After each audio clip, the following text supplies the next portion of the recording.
नमस्कार पालक मित्रांनो आणि विद्यार्थी मित्रांनो, जवाहरलाल नवोदय विद्यालयाच्या परीक्षेचं स्वरूप या ठिकाणी मी सांगणार आहे। एकूण 100 गुणांची ही एक्झाम असते, त्यामध्ये 80 प्रश्न असतात आणि या प्रश्नपत्रिकेचं 3 विभागामध्ये विभाजन केलेलं असतं।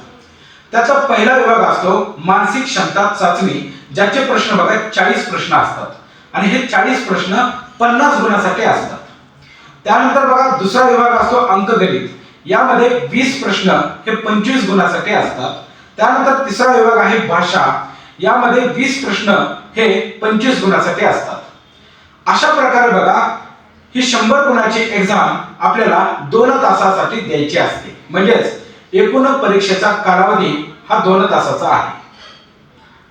त्यानंतर परीक्षेमध्ये बघा आता मी तुम्हाला 3 विभाग सांगितलेले होते, यांची काही सेपरेट एक्झाम होत नाही, तर हे तिन्ही जे काही विभाग आहेत ते तर हे एकत्रितरित्या त्या ठिकाणी दिलेले असतात आणि एकूणच 100 गुण 80 प्रश्न आणि वेळ आहे 2 तास। अधिकच्या माहितीसाठी खाली दिलेल्या नंबरवरती संपर्क करा, नक्की तुम्हाला माहिती भेटेल। त्यानंतर बघा डबल अकॅडमी पुणे हे ॲप डाउनलोड करा, त्यामध्ये तुम्हाला live plus recorded Jawaharlal Navodaya विद्यालयाची आपली बॅच त्या ठिकाणी तुम्हाला पाहावयास मिळेल। नक्की जॉईन करा। थँक्यू।